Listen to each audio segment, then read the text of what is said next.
할렐루야. 지난주에 이어서 이 레위기 12장의 산모의 정결 예식을 통해서 하나님이 우리에게 주시는 말씀을 이어서 계속 살펴보려고 합니다. 지난주에는 아들을 낳았을 때 어떻게 해야 되는가에 대한 말씀을 드렸는데, 오늘은 이 딸, 여자를 낳았을 때, 여자를 낳으면 그는 두 이레 동안 부정하리니, 오늘 5절에 보면은 여자를 낳으면 그는 두 이레 동안 부정하리니 월경할 때와 같을 것이며 사녀리 깨끗하게 되면 66일을 지내야 하리라 그랬어요. 정결케 되는 부정한 기간이 두 배라, 두 배. 남자를 낳았을 때는 1회 동안 부정하고 33일 동안 정결의 기간이 필요한데, 여자를 낳으니까 두 일에 14일 동안 부정할 것이고, 그리고 66일을 정결케 해야 되는 기간을 채워야 된다라고 이렇게 기록하고 있습니다. 그러니까 아들을 낳았을 때보다도 여자를 낳았을 때 더 부정하다, 이렇게 우리가 좀 생각을 해보게 되는데, 근데 여자가 그 아이를 낳아서 그 하혈을 하는 양이 아들을 낳았을 때보다도 여아를 낳았을 때가 더 많고 또 기간도 더 길다라고 합니다. 그러니까 이제 우리가 이제 생리적으로 그렇게 이야기들을 합니다. 그런데 그래서 그런지 남자를 낳았을 때보다도 여자를 낳았을 때의 두 배의 어떤 기간들을 말씀하고 있다라고 하는 거예요. 그러면은 이제 지난주에 남자를 낳았을 때, 이 남자는 이 성이라, 이 성, 남성과 여성, 하나님이 암컷과 수컷, 암컷, 수컷, 남자, 여자, 그러니까 남자, 여자라고 하는 단어가 여기 이제 본문에서 말하는 히브리 단어에는 여러 가지가 표현됩니다. 근데 우리 한글로는 다 남자, 여자 이렇게 표현되니까 이게 그 히브리 단어에서 어떤 단어인지 우리는 알지를 못해요. 근데 여기 이제 여자나 남자는 자카르라고 하는 남성, 여자는 네케바라고 하는 단어를 씁니다. 그리고 또 남자라 그러면은 이씨라 그러고, 또 여자라 그러면은 이샤라, 이렇게 얘기해요. 보편적으로 우리가 남자 여자 할 때 이샤를 씁니다. 또 사람, 또 남자 그러면 남성 명사로 아담을 이렇게 이야기하기도 하는데, 오늘 이 본문에 이제 이 남자와 여자, 자카르와 네케바는 성경에서 주로 암수를 이야기할 때 사용되죠. 암수. 암컷과 수컷을 구별해서 할 때 암수를 이야기할 때, 그래서 이제 남성을 상징하는 이 수컷이 이제 그 자카르라고 하는 단어예요.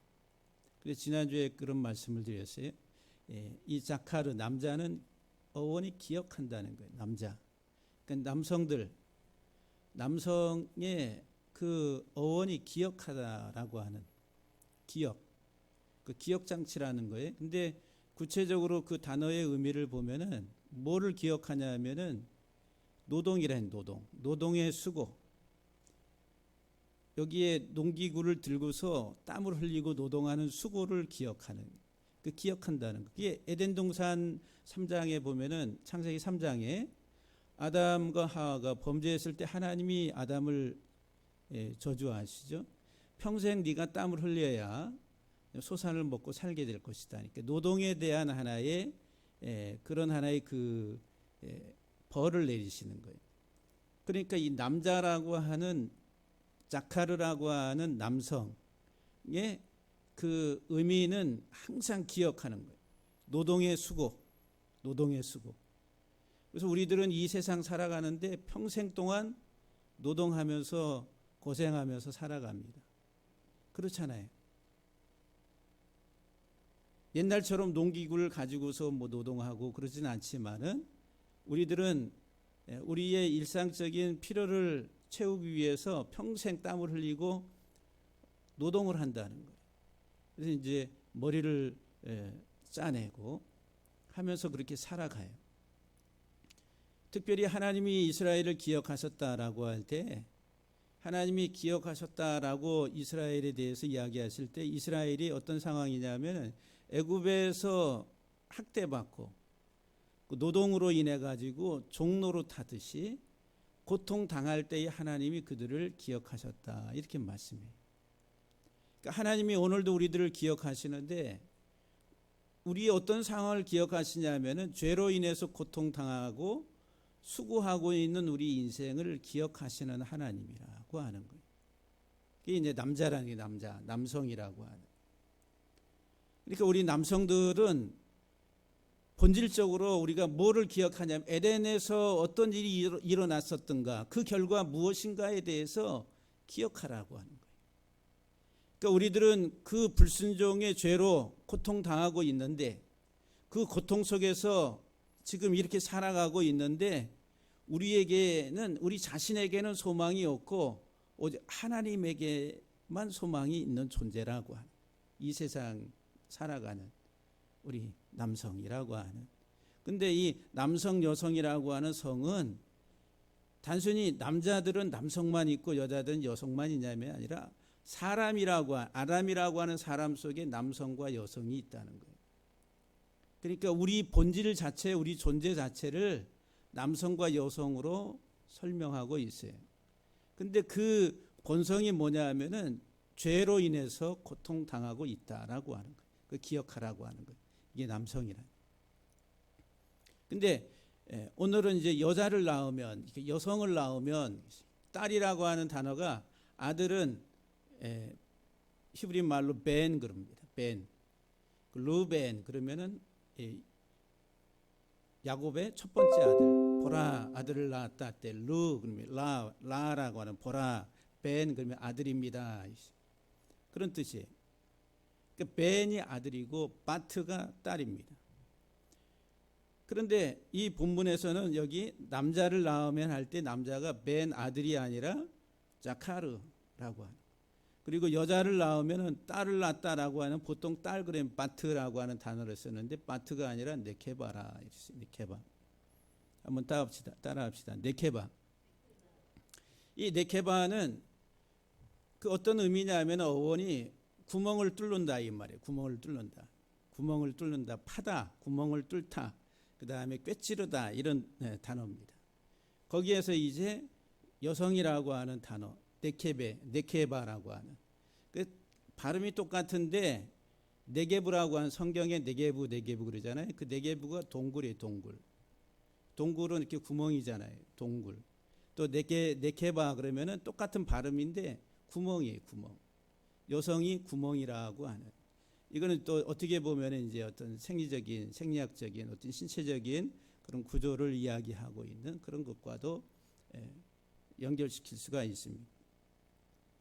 그런데 이 구멍을 뚫다라고 하는, 꿰찌르다라고 하는 이 나카브라고 하는 어원을 가지고 있는 이 네케바, 여성이라고 하는 이 단어에서 이제 우리가 무엇을 우리가 이제 구체적으로 성경은 우리에게 설명하니까 어떤 의미를 가지고 있냐면은 네케바, 나카브 그러면은 생명을 도적질한다 이 말. 생명을 약탈하고 도적질한다. 그리고 여성이라고 하는 이 오늘 보면 여자라고 하는, 여성이라고 하는 네케바 속에는 의미가 좋은 의미가 있어요, 부정적인 의미가 있어요. 부정적인 거예요. 생명을 약탈하고 도적질한다. 이게 이제 다시 창세기 3장으로 가는 거예요. 하나님이 명하신 말씀을 따라서 순종하고 살면 생명의 길을 가는데 그 말씀을 벗어나게 되는 그 단추의 첫걸음이 누구의, 하와라고 하는 여자라고 하는 여자. 그가 먹음직하고 보암직하고 탐스럽기도 한지라 하나님이 금하신 선악을 알게 하는 나무의 실과를 따먹었다라고 하는 거예요. 그로 인해서 생명을 약탈하는, 파괴시키는 결과를 초래하게 됐다라고 하는 거예요. 그러니까 이 여성이라고 하는 이 네케바 속에는 생명을 약탈하고 도적질하는, 그래서 이제 뒤에 카마라고 하는 게 도적질하다 이런 말이거든요. 훔치다. 이스라엘 백성들이 말라기에서는 하나님을 훔쳤다 그래요. 하나님의 것을 훔쳤다 그래요. 그 하나님의 것, 하나님을 훔쳤다라고 하는 그 뭐냐 하면은 11조와 그리고 헌물이라 이렇게 말씀. 하나님 자신의 생명이 생명. 그 훔친다라고 하는 것이 약탈하는 것이고 파괴시킨다라고 하는 거예요. 그러니까 마귀가 사단이 오는 것은 빼앗고 그 다음에 파괴시키려 함이라. 하와가 에덴 동산에서 한 일은 뭐냐 하면 하나님 주신 생명을 파괴시키는 행동이다라고 하는 거예요. 그러니까 이 남성보다도 여성이 더 어떻게 보면은 중한 하나의 그 죄포를 가지고 있다라고 하는 거예요. 그래서 아담보다도 하와가 더 심한 하나의 그 저주를 받게 되는 거예요.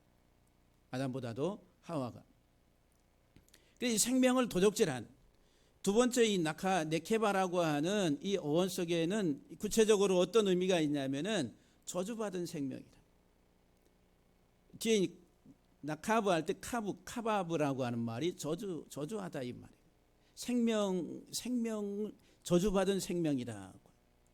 에덴 동산에서 하나님의 말씀을 어김으로 그 말씀을 범함으로 인해 가지고 저주가 임한 거예요. 하와에게. 평생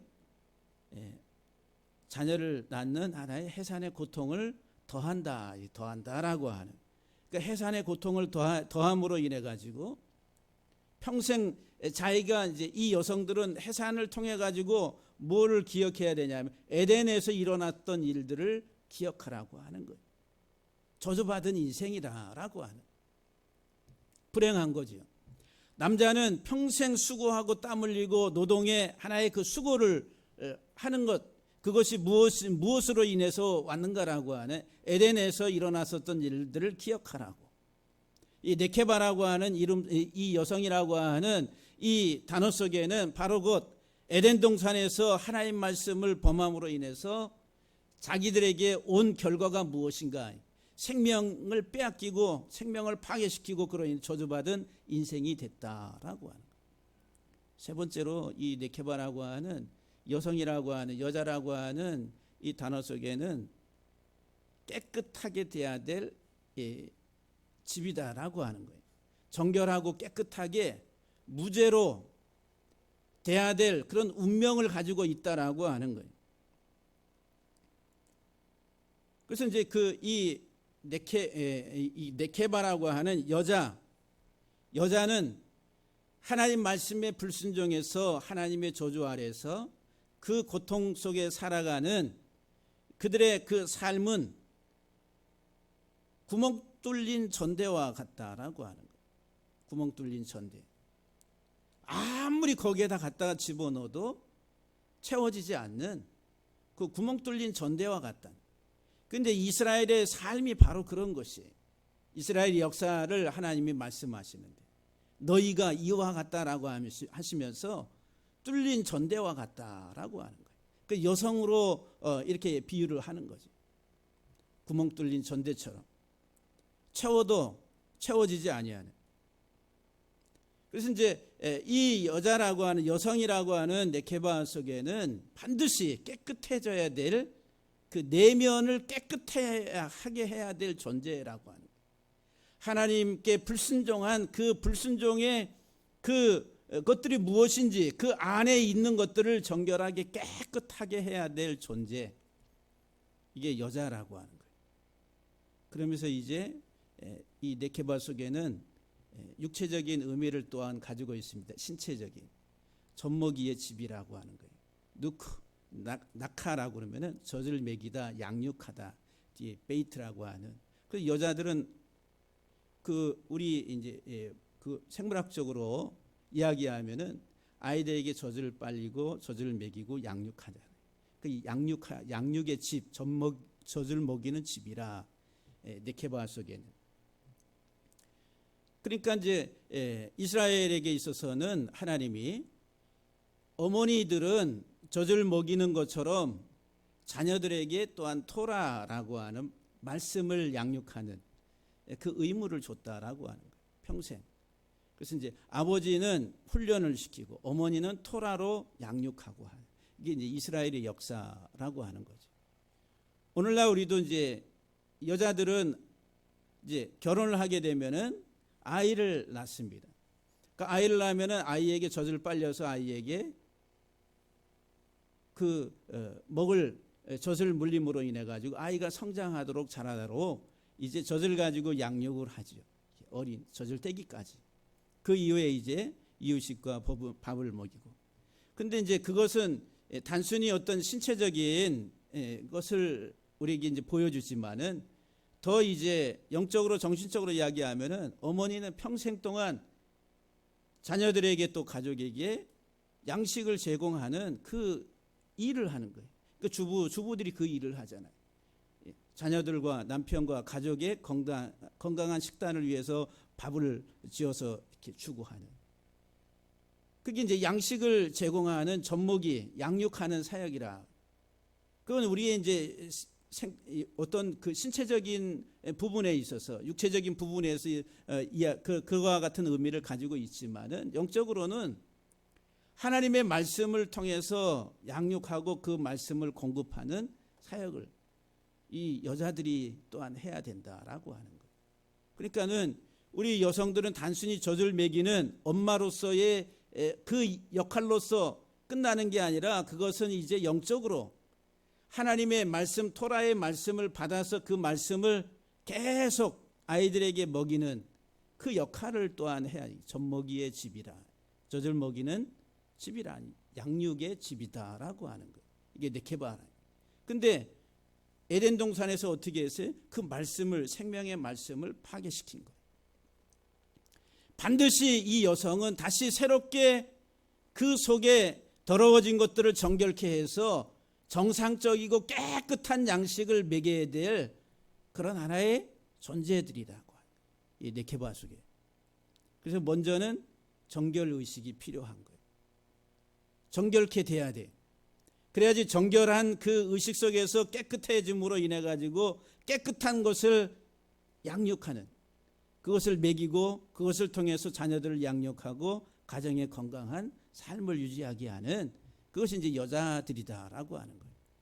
우리 사랑하는 성도 여러분들, 이 말씀을 보면은 지금 우리 여자라고 하는 그 단어 속에서 지금 우리 여자, 그러면 우리들은 그냥 가정에서 주부로서 그냥 살림살이하고 그냥 이런 측면만 생각하잖아요. 이런 엄청난 의미를 가지고 있는 너무너무 소중한 위치에 있는데 우리는 그 모든 것을 다 망각하고 살아갑니다. 근데 이제 이 여자를 낳았을 때, 이 네케바라고 하는 여자를 낳았을 때에 두 일해 동안은 부정하다 그랬어요. 두 일해. 두 일해면은 며칠이에요? 14일 동안. 남자를 낳으면은, 남성을 낳으면은 7일 동안 부정한데, 여자를, 이 네케바를 낳으니까 두 일에 14일, 두 배로 14일 동안 부정하다. 성경에서 14라고 하는 14의 개념은 완전한 죽음입니다. 심판으로서의 죽음이. 예수님이 언제 돌아가셨어요? 14일 날. 6월절 14일 날 죽으세요. 그 죽음은 뭐에 대한 죽음이에요? 죄에 대한 죽음. 우리가 받아야 될 모든 심판, 죄에 대한 심판을 예수님이 받으시는 거예요. 그날이 며칠이에요? 14일이란 14. 완전한 죄에 대한 심판을 예수님이 받으시는 거예요. 죄에 대한 죽음을 이야기한다라고 하는 거예요. 이것은 죽음이고 멸망이고 심판이다라고 하는 거예요. 그래서 이제 성경에서 14라고 하는 개념은 죽음, 그 다음에 멸망과 같은 그런 하나의 그 문맥에서 사용되고 있다라고 하는 거예요. 특별히 이제 신약에서 보게 되면은 이삭과 그리고 이스마엘을 이야기하면서 생명과 그 다음에 율법, 자유와 율법을 이야기합니다. 이스마엘이 태어났을 때, 이스마엘, 아브라함이 이스마엘을 낳았을 때 나이가 86세. 그리고 아브라함이 사라를 통해서 이삭을 낳았을 때 나이가 100세라 그랬어요. 그래서 이제 이스마엘과 이삭의 이 터울이 14년이라 14년. 근데 이스마엘은 여종에게서 난 육체의 아들이고 이삭은 약속의 아들이다라고 하는 거예요. 그러니까 이스마엘은 육체의 아들, 율법의 아들이고 이삭은 자유, 생명의 아들이라. 근데 그 터울이 14년. 14살 차이가 난다라고 하는 거예요. 그것을 가지고 갈라디아서에서 사도 바울이 설명을 합니다. 이삭이 탄생한 것은 이제 그 14년의 그 터울 속에서 율법의 자녀였던 이스라엘이 다시 이제 자유의 여인인 사라의 몸에서 이삭이 태어난 것처럼 이 세상에 때가 돼서 예수 그리스도가 오셨다라고 이야기합니다. 그러니까 이삭의 후손으로 자유의 아들로서 예수 그리스도가. 그래서 이제 예수 그리스도가 오셨는데 그 예수 그리스도는 우리를 율법으로부터 자유케 한. 그래서 자기 자신을 내어주심으로 인해 가지고 우리를 율법으로부터 자유케, 율법 아래 저주받은 인생을 다시 생명의 삶으로 이끌기 위해서 예수 그리스도가 오셨다라고 그렇게 설명합니다. 그러니까 이 14라고 하는 수는 어떤 의미를 가지고 있냐면 종교적으로 유대교의 이 성경적 관점에서 보게 되면은 율법으로부터의 자유입니다.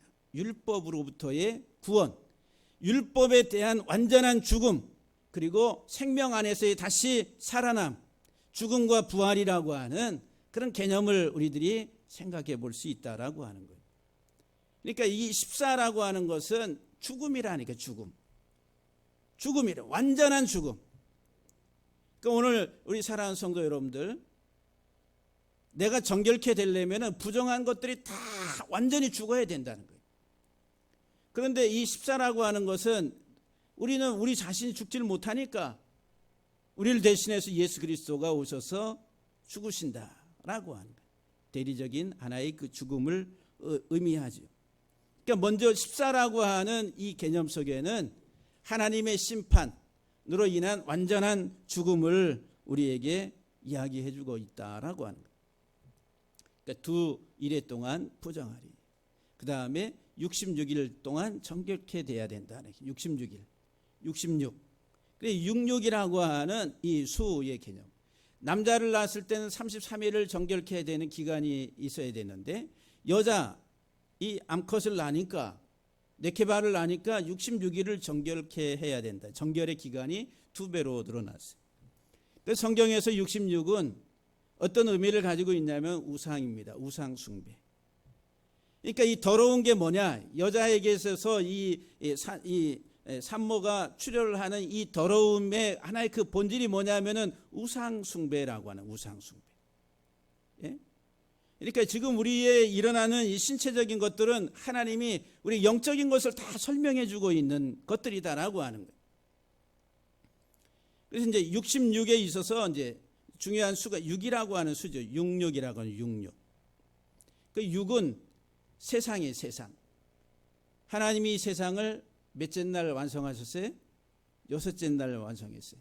그 6이라고 하는 수의 의미가 성경에서 세상이라 세상. 우리가 사는 이 세상. 그 우상이 뭐예요? 이 세상이 우상이 돼버린 거예요.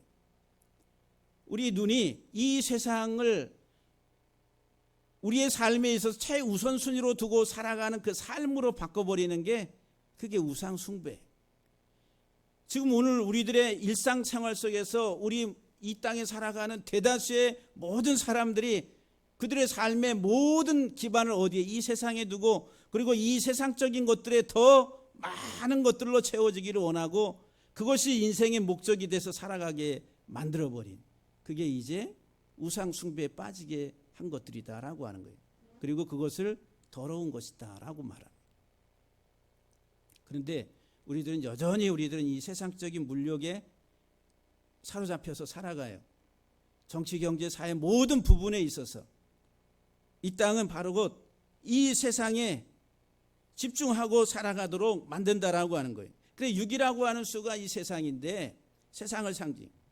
그래서 이제 누가복음 17장 28절에 보면은 롯의 때에 사람들은 먹고 마시고 사고 팔고 심고 그 다음에 집을 짓는다라고 6가지로 이야기합니다. 민수기 11장에 보게 되면 4절과 5절 말씀에 이스라엘 백성들이 애굽에서의 그 먹었던 음식을 생각하는데 6가지로 애굽에서 먹었던 음식 6가지를 이야기합니다. 생선과 오이와 참외와 부추와 파와 마늘들이다 라고 그렇게 6가지로 6으로 이야기해. 베드로전서 4장 3절에서는 또한 사람의 정욕을 6가지로 이야기합니다.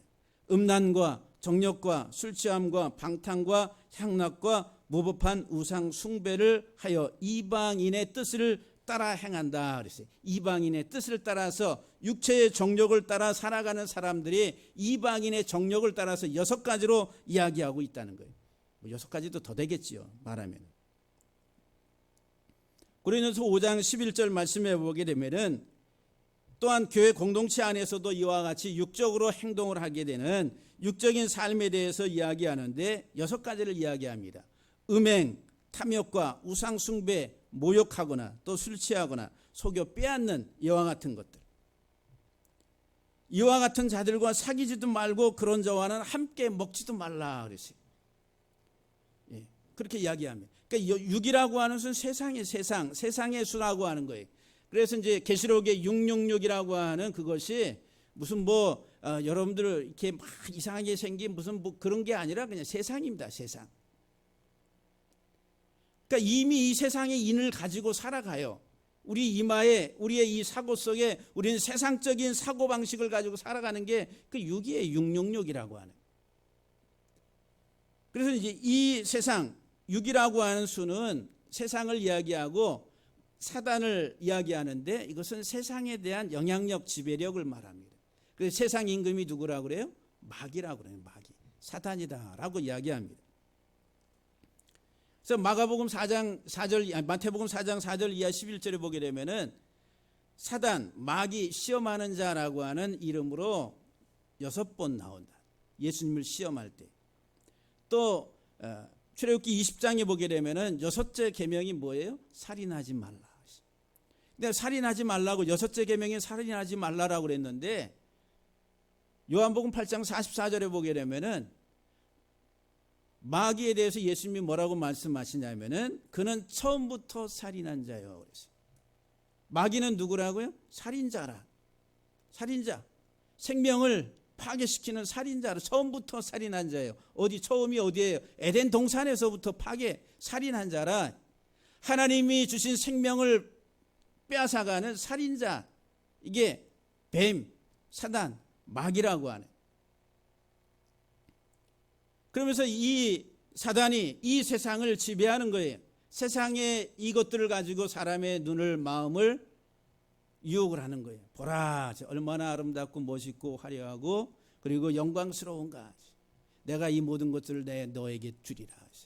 그리고 우리는 세상을 추구하고 살아가요. 세상의 명예와 권력과 힘과 인기와 이와 같은 것들을 추구하면서 우리 마음속에서 그런 욕구로 막 부글부글 끓게 만듭니다. 그게 누가 그렇게 만들어요? 마귀가 그렇게 만들어요. 사단이 그렇게. 그것을 가지고 인생을 지배하는 것, 영향력을 주고 있다라고 하는 거예요. 그것을 추구하고 살아가는 게 바로 곧 666이라 하시. 666. 세상이. 그래서 이제 이 거짓 신들, 우상들에 대해서 계시록에서는 6가지로 이야기를 합니다. 요한계시록에 보게 되면 우상의 형상들, 거짓 우상들에 대해서 귀신들이라 금과 은과 동과 돌과 나무와 이런 우상들을 이야기합니다. 또 음료, 사단이라고 하는 음료의 어떤 장식물들을 6가지로 이야기합니다.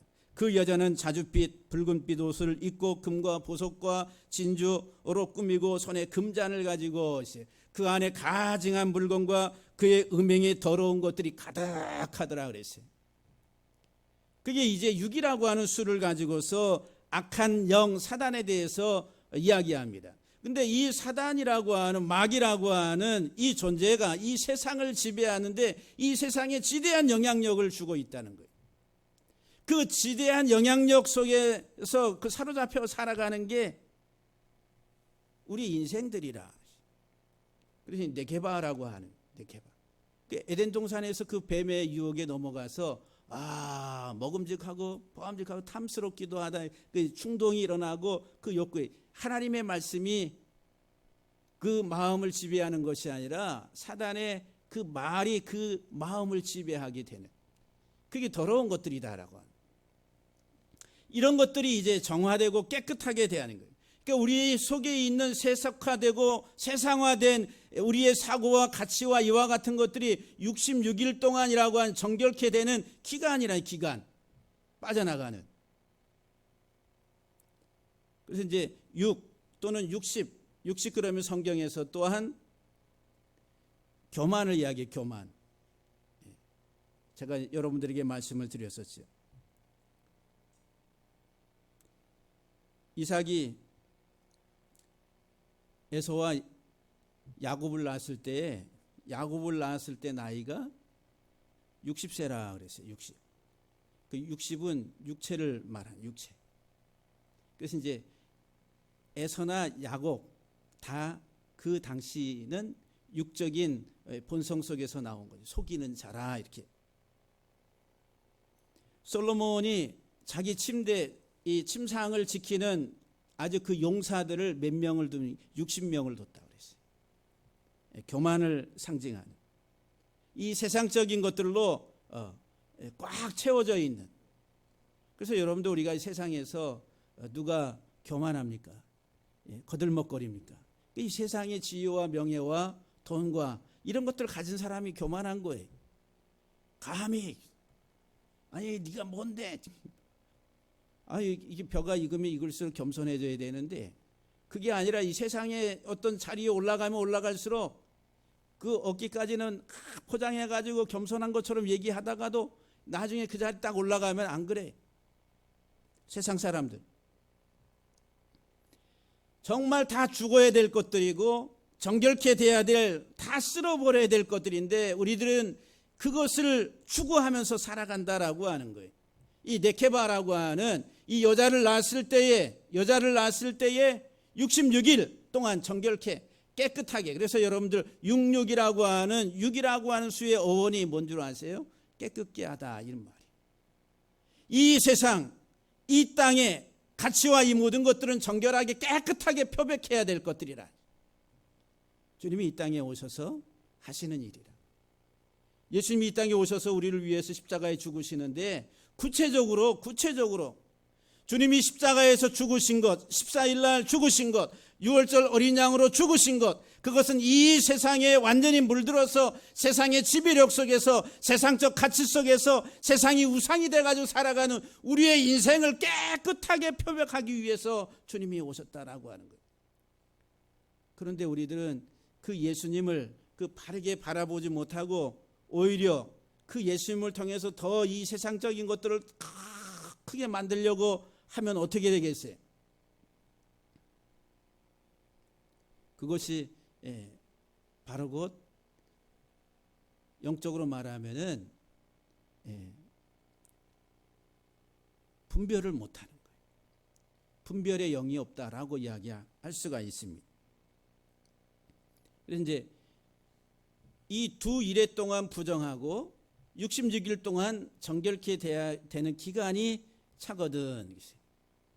오늘 본문 말씀에 보게 되면은 6절 말씀에 아들이나 딸이나 정결하게 되는 기한이 차면 그 여인을 번제를 위하여 1년 된 어린 양을 가져가고 속죄를 위하여 집비둘기나 산비둘기의 새끼를 가져갈 것이다. 회막문 앞으로 제사장에게로 가져가라 말합니다. 이 번제를 위해서 번제를 위해서 어린 양을 회막문 앞에 제사장에게로 가져가라고 그랬어요. 어린 양이라고 그래요. 어린 양, 케베스라고 하는 어린 양. 이 어린 양의 어원이 뭐냐면은 정복한다 이 말이에요. 정복하다. 뭐를 정복하러 오신 분이 예수님은 죄를 정복하러 오셨어요. 이 세상의 죄의 그 모든 통치를 하고 있는 어둠의 악한 영, 사단, 마귀, 인자가 온 것은 마귀의 일을 멸하러 왔다라고 말씀하세요. 그러니까 예수 그리스도 안에서 우리들은 정복자들이 돼요. 정복자. 어린 양 정복자이신 예수 그리스도를 통해서 저와 여러분들은 정복자의 삶을 살아가는 거예요. 이게 깨끗한 자들의 삶이다라고 하는 거예요. 우리의 부정한 것들로부터 벗어나서 깨끗하게 된 자들로서의 삶은 정복자라. 정복자가 뭐예요? 승리자라는 게 승리. 근데 뭐를 정복하냐 하면은 이 케베스라고 하는 말씀 속에는 이 수치를, 우리의 부끄러움을 짓밟아 버린다는 거 하는 거예요. 여러분, 에덴 동산에서 아담과 하와가 범죄했을 때에 하나님이 아담아 네가 어디 있느냐, 우리가 벌거벗은 것이 부끄러워 숨었나이다. 예? 아니, 자기 자신들이 왜 이 벌거벗은 것을 부끄러워해? 그 죄로 인해 가지고 그들의 이 수치가 드러나게 돼. 근데 이 어린 양이신 예수 그리스도를 통해 가지고 하나님은 우리의 모든 죄를 정복. 그러니까 어린 양이신 예수 그리스도를 우리 번제물로 하나님이 드리라고. 그 말은 우리가 어린 양이신 예수 그리스도를 통해서만이 우리의 죄의 수치를 완전히 정복할 수 있다라고 하는. 어떻게? 예수님이 이 땅에 오셔서 우리를 위해서 대신 조롱과 비방과 그 다음에 모든 수치를 담당하심으로, 우리를 대신해서 십자가에서 담당하심으로 우리가 이제 그리스도를 힘입어 정복자가 된다라고 하는 거예요. 그래서 어린 양을 가지고 오라고 하는 거예요. 히브리서 12장 2절 말씀에 믿음의 주여 또 온전하게 하신 이인 예수를 바라보자. 그는 그 앞에 있는 기쁨을 위하여 십자가를 참으사 부끄러움을 개의치 아니하시더니 하나님 보좌 앞에 보좌 우편에 앉으셨느니라. 십자가를 참아서 십자가의 고난과 고통을 참으시고 거기에 따르는 하나의 그 부끄러움을 개의치 아니하시고 우리를 위해서 대신 그 심판을 받으심으로 저와 여러분들이 이제 그리스도 안에서 정복자의 삶을, 정결하고 깨끗하게 된 정복자의 삶을 살게 된다라고 하는 거예요. 그래서 이제 어린 양, 케베스라고 하는 어린 양을 가지고 오라. 이 케베스라고 하는 이 단어는 또 빨래한다, 빨래, 깨끗하게 씻는다라고 하는 거예요. 어린 양을 통해서 저와 여러분들이 깨끗하게 정결하게 우리의 허물, 우리의 죄, 우리의 죽을 운명들을 깨끗하게 소멸해버려. 오직 예수 그리스도, 어린 양이신 예수 그리스도를 통해서만. 할렐루야. 속죄제를 위해서는 또 산비둘기, 집비둘기를 가져오라고. 비둘기라고 하는 산비둘기, 집비둘기. 집비둘기는 요나 선지자 있죠?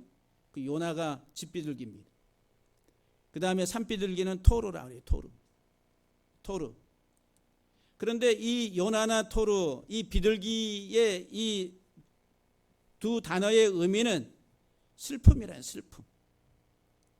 그래서 이제 비둘기처럼 슬피 울며 성경에 보면은 그렇게 나오잖아요. 표현들이. 비둘기처럼 슬피 운다. 여러분들 비둘기 소리 들어보셨어요?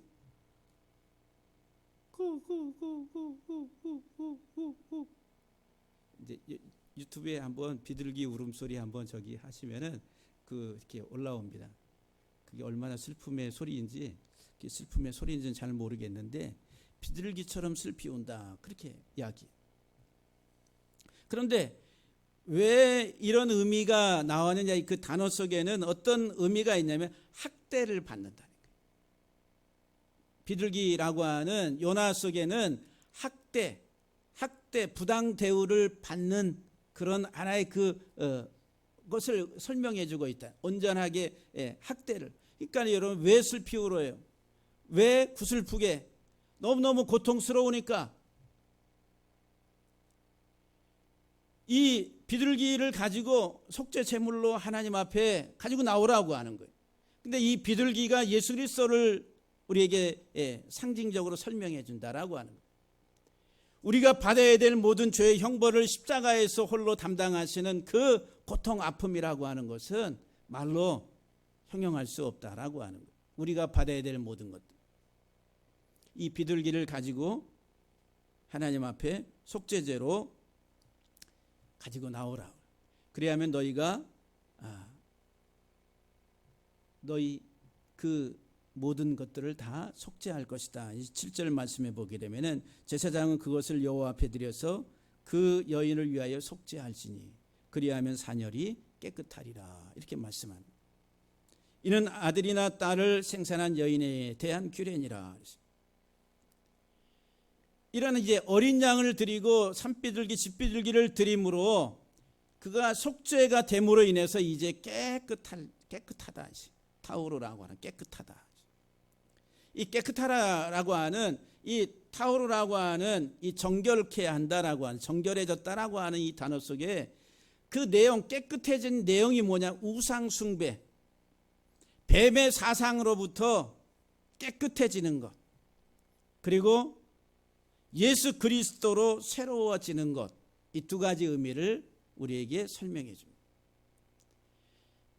어린 양 예수 그리스도를 통해서 비둘기의 그리스도를 나타내는 그리스도의 고난을 통해서 우리가 속죄가 되면은 저와 여러분들 속에 이 뱀이 우리의 의식 속에 심어놓은 그 모든 사상들이 깨끗하게 지워지고, 그리고 오직 예수 그리스도로 새롭게 방적이 되고 세워져 가는 것, 이것이 바로 곧 정결함이다라고 하는 것. 그래서 평생 우리의 삶이 예수 그리스도 안에서 새로워지는 겁니다. 날마다 우리가 새로워지는 것. 여러분들, 우리가 예수 그리스도를 믿는다고 그래가지고 난 예수 그리스도를 믿어요, 그래서 단번에 저와 여러분들이 지금 현실적으로 실존적으로 우리의 의식 사고 구조가 정결하게 다 됩니까? 안 되잖아요. 안 돼요. 그런데 예수 그리스도를 믿음으로 말미암아 우리들은 의롭다 됐다 그래요. 의롭게 됐다라고 이야기합니다. 그것을 가리켜서 우리들은 이제 의롭게 된 것을 가리켜서 칭의라고 그러고, 칭의 다음에 이루어지는 그 과정들이 성화라고 그래요. 성화. 저와 여러분들이 예수 그리스도의 피로 거룩하게 깨끗하게 의롭다함을 받은 이후에는 이 성화라고 하는 과정이 반드시 필요한데, 그것은 이 세상 살아가는 동안 우리가 평생 해야 될 것들이라는 거예요. 근데 그 성화가 뭐예요? 그리스도에게까지 살아가는 거예요. 이 카도시라고 하는 마지막 알곡이 되기까지 자라가는 것, 그리고 하나님 앞에 받으실 만한 알곡이 되는 것, 이것이 바로 그 성화의 과정이다라고 하는 거예요. 그러니까 여기에 정결하게 된 것, 이것은 우리 속에 있는 의식 속에 뿌리박고 있는 세상적 육의 사고 구조, 이것들이 다 깨져야 되는 거예요. 근데 여러분들, 여전히 우리들은 그 의식 속에서 살아갑니다. 부들부들 떨어요. 예? LH 사건, 예? 다 공분을 합니다. 이런 도둑놈들. 예? 어떻게 하든지 자기들이 있는 위치에서, 자리에서 자기들의 어떤 이익을 추구하기 위해서, 그리고 그 사람들이나 또는 그것을 보고 있는 막 떨고 막 여론이 형성되고 하는 게 다 뭐예요? 이 세상이라는 세상, 육적인 것들이다라고 하는 거예요. 본질적인 성경이 말하는 본질적인 내용이 아니라 세상의 껍데기 가지고 이 세상은 광란을 하고 전쟁을 하고 싸우고 지지고 볶고 살아가는 게 이 세상이에요. 그러니까 우리가 거기에 막 함몰돼 가지고 살아가면은 똑같은 거예요. 우리 찬송은 잘 불러요. 궁궐이나 초막이나 내 주 예수 모신 곳이 그 어디나 하늘나라. 그러고서 저 사람들이 와, 펜트하우스를 갔네, 저렇게 해가지고 갔네, 그러면 우리들은 초막에 살면서 공분을 일으키고 이렇게 떱니다. 찬송은 궁궐이나 초막이나 내 주 예수 모신 곳이 그 어디나 하늘나라 얘기하면서, 왜 우리 의식 속에는 여전히 세상에 대한 집착과 애정과 사랑과 그와 같은 끈을 놓지 못하고 살아가고 있다라고 하는 거예요.